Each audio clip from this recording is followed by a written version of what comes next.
Hey everybody, Daniel Joker here again. So I have a question for you. Why is the sky blue? You guys don't know? Because God loves the infantry, and the infantry colors is blue. So what that's saying is that means God wants us, the military wants us. That's why I want you to stay in the military and be part of our team. All right. What I'm going to talk about today is about some of the benefits of staying in the military, life changes of getting out of the military, and how working hard in the military actually pays off a whole lot more than in the civilian world. All right, so a lot of us have this senior specialist mentality since we come in day one, and we get so stressed out about the military, how hard sometimes it can be. We want to get out. And our plan is usually, the same. We're going to get out, we're going to go to college, we're going to get a part-time job, and guess what? That's not always the answer. That's not always going to happen. So 6 months later, here you are coming back, trying to be back in the service. But before you do that, why don't I just go ahead and brief you some of the benefits of staying in the military so you don't have to get yourself in that position. So first of all, pay stability and pay raises. You're not going to have economic stability as no other place like in the military. All right. So an 18-year-old coming out of the streets with no previous job training, boom, comes in there, has a monthly secure paycheck. It's not going to stop. All right. According to military.com, President Obama gave a 1.3% raise effective in January of 2016. But since the 2000s, the military has been receiving pay raises yearly in the minimum of it, with a minimum of 0.5% or higher than that. So it's a guaranteed yearly pay raise you're not going to find in the civilian sector, all right? Especially with the way the economy is going. Educational wise, GoArmyEd.com talks about some of the benefits, such as the CLEP test, and when you can come in there and test for one of the classes you don't really need to have the time to take for college, and you go ahead and test it, they give you the credits for it, and it's all paid off by the military. You got about $4,500 a year paid off by the tuition assistance program. All right, it will help you paying for some of these college classes you can take online. You can actually go in the evenings and take it at a local college or university. All right. We also have the military training equivalent to civilian credits. So for whatever military training you do, you can go ahead and go to your college of preference, and they should be able to transfer and give you some actual credits for that. That will help you getting closer to your goal of achieving your degree. All right. Also, so working hard in the military pays off. All right. If you work hard, or you're a leader, you lead from the front, you're gonna get promoted. And the chance of you getting promoted compared to the civilian sector, according to military.com, they're about 15% higher in the military than the civilian world to move up. All right. Also, for your family members, the services the military provide, the education. According to the DoDEA.edu, military students or children of military, right, have a higher growth in a higher growth than the civilian sector and the private sector.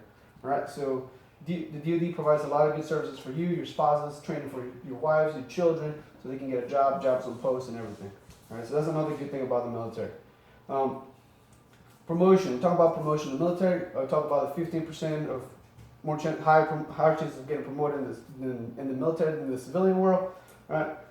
Free time. So there's no place like in the military. We're always going to have the 4-day weekends, a day off here, a day off there, getting off from work early. For this reason, it seems like we're always getting time off. We play hard. We go to these deployments in foreign countries and do our job. When we come back, the military pays us off, but allowing us a lot more free time with our family. Something that you're not going to get in the civilian sector. So when you get out and you think that you're, hey, I want to have time off to go to the doctor. I want to have time off because my sister's getting married. Well, unless you use your actual time off, they're not going to be as flexible as the military is going to be.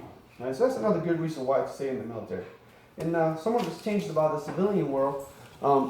So a lot of us are not thinking about some of the economical changes you're going to have to go through once you get out of the military, such as you're going to have to pay for your own insurance, you're going to have to pay for your own housing, your bills are going to increase because you're not living on post, you're not living outside the base, but the rates are higher. There's not going to be as much of resources and helps and services like we have in the military.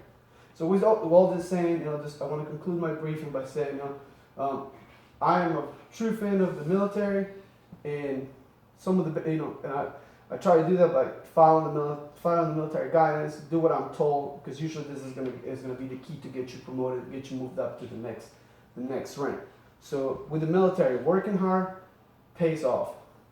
You get promoted by what you do, but you put in. All right. Also, I want to talk about the benefits and how the military pay is very secure. It's going to almost guarantee. You have a guarantee almost raised, and also talked about. I didn't mention it, but there's also a every 2 year raise that you automatically get for your time in service, and this is for every service member out there. So you're not only getting your regular raise, but you're getting your raise for the staying in the military and accumulated years. Talk about that, and then talk about the changes about getting out of the military and the life expectations, such as paying for your own bills, and all the bills are going to be higher and everything. All right. So with that saying, do you guys have any questions at this time for me? No. All right, so if I have some questions for you, do you think that you're going to stay in the military, Stephanie? Well, you brought up some pretty convincing points regarding, the economic stability that the military provides, and I think that that's pretty convincing reason to consider staying in the military. It's definitely tougher. There's a lot of expenses that people don't consider when they get out of the military. Okay. All right. Well, thank you for your input. Appreciate you guys giving the time to listen to me. I just want to finish this up with a last statement saying the reason why I stayed in the military is because my family grew. Had more kids, and I love what the military does for you as a family. It provides not just for you but for your entire family. And I chose this path. I'm making it a career. I'm planning to stay on until I can't go no more. Hopefully, we can this has helped me keep more of the good, people out there. I know the military is not for everybody, not a life, it's not for everybody to stay forever, but some of the good leaders out there, you got to remember we're going to be the ones mentoring the future leaders. All right, thank you.